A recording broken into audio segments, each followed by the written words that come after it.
Yo, what's going on, guys? I'm gonna try not to look at the dang freaking display monitor.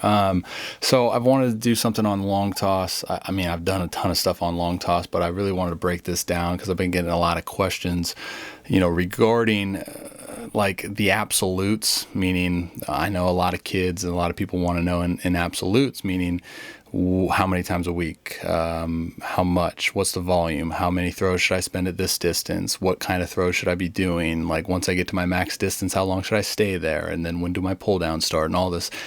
So obviously I want to start this entire talk with just the understanding of like everyone's different, man.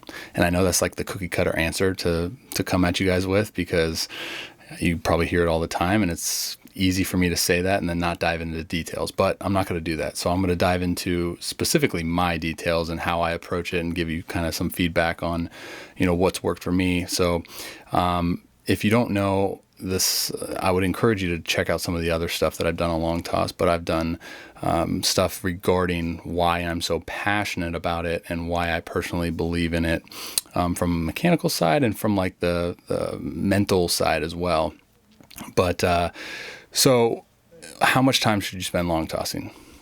Again, I'm not going to put a number on it. For me specifically, I actually find my best long toss days / my best my arms ever felt has been when I'm long tossing for a good amount of time. And I'm talking like 30 to 45 minutes. The best long toss sessions that I've ever had, I'll say it to the day I die, have been when I'm alone. And I have a ton of stuff on me throwing alone and long tossing alone.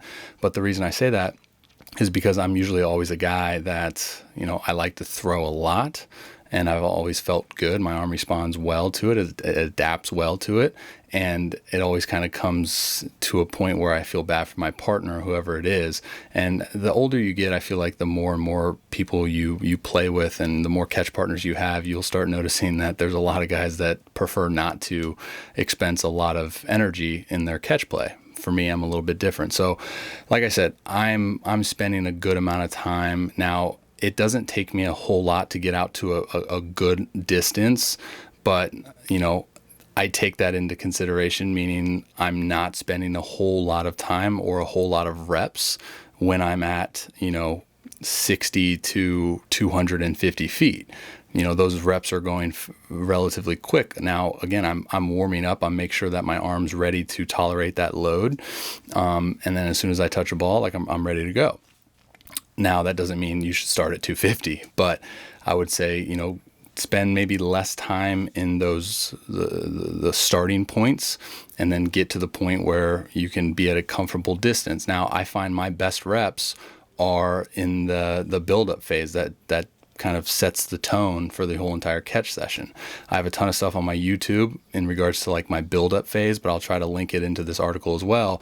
I do a couple different variations in my quote-unquote build-up phase in my long toss that reinstill very, very like athletic patterns. My whole goal of like long toss is to create freedom and be loose, right? My best reps are when I'm loose.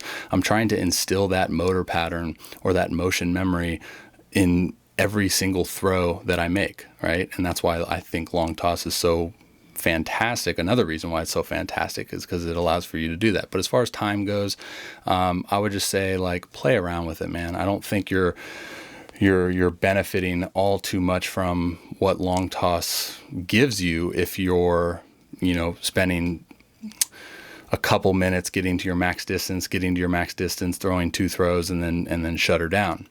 Now, obviously, there's the layer of like having to understand your arm and listening to your arm and listening to your body. Like, obviously, if you're sore and you're achy and you're tired, like you don't want to grind it too much. But on that note, I will say there's been days, man, where like I wake up and I'm kind of sore, or it was a, strenuous outing the day before. And the thing that I actually need is to stretch it out. Now, the biggest point I think I want to make in this whole entire conversation is that you have to get to the understanding of like exertion level per rep, per throw. Now, I can expense like 20% exertion of like, say 100% is my max power output, right? My max power throw. I can expense 20% and probably get the ball to 300 feet just by moving, accelerating, leveraging, like all of these different things. So now I can really, what I call, or what Alan Jaeger calls, massage the arm, right? That's where you really start to feel these things. And again, another layer of why I love long toss, because from the mechanical standpoint, it's an exploration of your body, man. Like you can create this freedom, this environment of freedom, and then you can start seeing firsthand, just by the way that the ball is carrying and how much it travels, you're moving right. Now, I've played catch with a lot of dudes in my career, and there's a ton of guys that, have to use a lot of arm. And for me, another huge point that I bring up in long toss is I want to use as less arm as possible until I have to. I'm not thinking anything arm speed. There's no arm speed thought.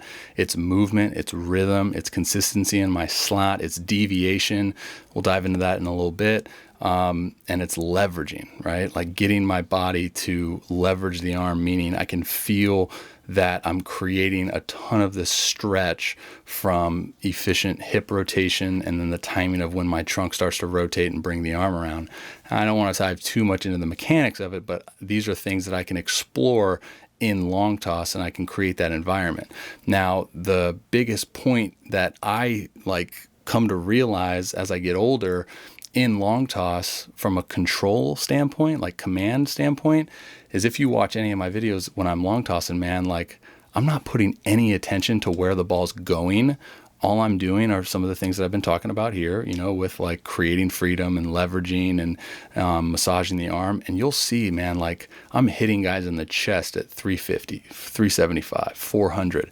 And it's just from this efficiency in my throw and this freedom in my mindset. And I'm trying to instill that in every time that I touch the ball. Now, we're not always going to be perfect, and that's the battle we got to face, but it is what it is.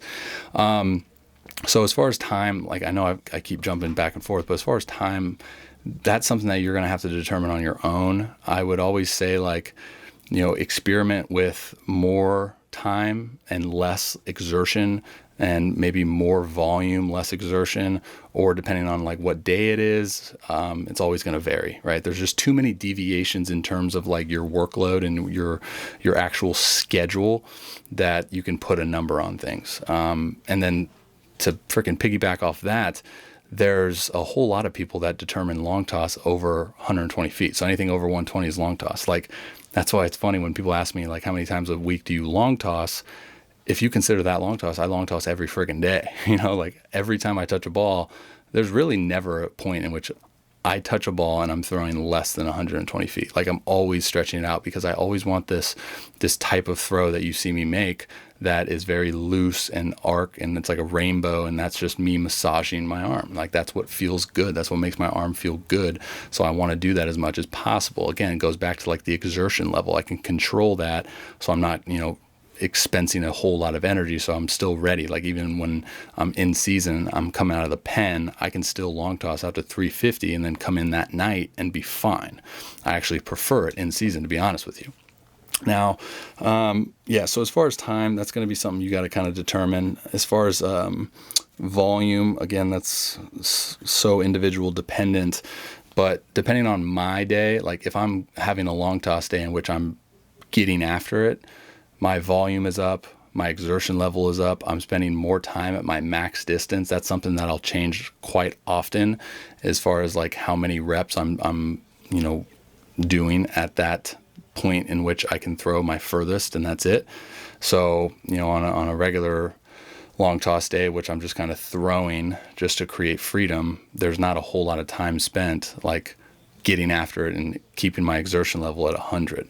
But on days that I'm doing that, like we're getting after it, right? And I'll control exertion based on how much exertion expense in long toss, and then how much exertion expense in my pull downs too. So they always go hand in hand for me. There's not really any days in which I only do pull downs and no long toss. There's never days where I only do long toss and no pull downs. Like they always kind of go hand in hand. And for me, I got to be mindful about, okay, what's the goal of today? If that's the goal of like just creating freedom, then I need to establish more time in my long toss. and less time getting after it in pull downs. But if my goal is like arm speed, hand speed, then I'll get out to my max distance, spend a little bit of time there, and then we're going to hammer pull downs, and we're going to focus on pull downs. But you see a lot of times in my long toss, I do a couple different throw variations. Now, I'm all for like deviation and deviation in completion of tasks. So like changing the input, but still completing the task of hitting your partner in the throw. I think that just builds like arm path athleticism. I've done a few things on that, but I think, again, when we're developing like elite throwers, we have to develop elite athletic throwers that can do different types of things and movements and still find a way to complete a task. So you'll see me do high arcing throws where I'm throwing as high as I can, but still like understanding like exactly the exertion level and exactly like the distance of the height and the width, like all these things, and still hit them in the chest. And then I'll do some more rhythmic throw variations where I'm doing hand cross, I'm doing shuffle with a funnel, I'm doing like a second baseman turning it a double play, catch to the chest, funnel. All these different throw variations are for a purpose, and then I'll do some where I'm exploring feelings, where if it's a curtsy lunge to throw, I'm really exploring how much energy I can put in my drive leg and how quickly I can snap into internal rotation. If it's like a long toss throw in a walk-in leg lift or a leg lift at the peak and hold, these are all throws, again, exploration of my body and my arm to determine, okay, if I put myself in this setting, how far can I throw it without thinking arm? And what does my body do? And then that's when I'll use video. What does my body do in order for me to accomplish that task? And I can look back at my video and kind of use that as a guideline for how I should be moving on a mount in a throw. Now, I use the same throw variations in long toss that I do in pull downs, but I guess that's a good segue into talking about like pull downs as well. Again, echoing the thought I said earlier in terms of everyone's different, it always comes back to like that goal of that day. I would say mass majority of kids that ask me these questions are probably kids that want to build arm strength, right? So if building arm strength is the goal, then you're going to have a pretty good 50-50 mixture of both long toss volume, pull down volume. I will say, I forgot to mention this earlier, but don't be scared of like your arm being sore due to a new stimuli. Meaning like, say you've always long tossed, but you haven't like long tossed for 30 minutes, or you haven't like long tossed in a way that I'm explaining today. Your body might become sore, fatigued, but that's not wrong. It's just new. So you'll be extremely surprised at how adaptable your arm and your body is to different stimuli. So make sure it's not one of those things where you're doing it for like a week and then you bang it because you're like, oh, I was just so sore. But that's one thing that I would encourage a lot of people with is like, watch how adaptable your arm becomes to stress and all that. Like my arm, there's another layer of why I love long toss is because my arm recovers from any type of throwing way better. And it's funny because you would think the opposite, right? The brake pedal approach of like, oh, wow, I'm sore. Or I just threw a lot yesterday. Brake pedals, not do as much today, right? But it's almost like the exact opposite for me. Now, again, I want to be sure I'm clear on this. Like I'm controlling exertion level. I think that's where, it really boils down to. I remember when I was coming back from rehab or being in rehab and coming back from lat surgery, I wore a Motus sleeve and it determined, what was a high intensity throw. And I would throw, for 30, 45 minutes at like 400 feet or whatever, but at the end of the day, it said like I had 9 or 12 max exertion throws or high intensity throws.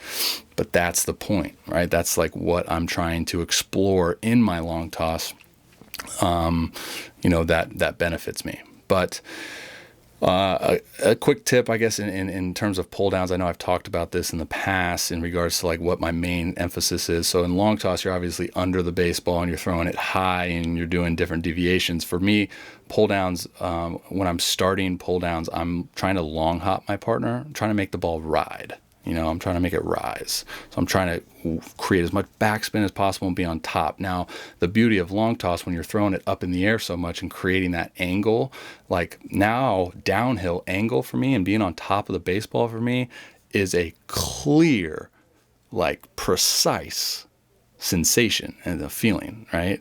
That's why I talk so much about deviation in your throws, to create that feedback that you want on those good reps. I actually have an article on my website. I think it was the weighted ball article, and Randy Sullivan from Florida Baseball Ranch, we were talking about that in our podcast in regards to deviation, how like, you know, we throw so much of one style that we wear down quicker. But like if you're driving and you got kind of sore or tired, you know, putting your foot on the gas pedal on one way of sitting, you're going to change that a little bit and then keep going. That's a very good analogy, I guess, to utilize in your throwing, right? And training and deviation. And like I said with deviation earlier, is like I want to see how athletic I can be and how athletic, you know, I can challenge myself to get in terms of changing the throw variation, the movement or whatever. So that's a big, you know, breakdown in terms of like, I guess my catch play. Now it's going to look different in terms of, you know, okay, well, do I throw a flat ground that day that I long toss, or do I get off the mound the day that I long toss? Always going to be different. I've done everything in terms of throwing flat grounds on pull down days, doing this on that, blah, blah, blah. But I have a ton of stuff. I try to post as many like videos of my throwing days so you can pretty much have a clear understanding of exactly how I'm going about each day. And you'll see like back-to-back days, long toss. Okay, yesterday was a mound day.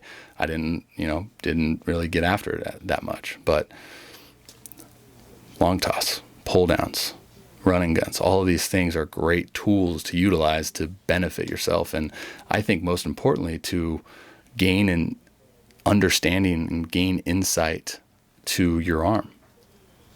That's what it boils down to, man.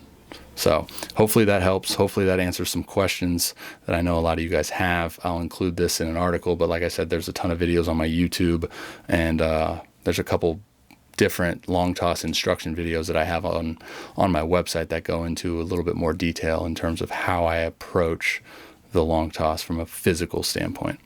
Hope you guys enjoyed. Much love. God bless. Until next time.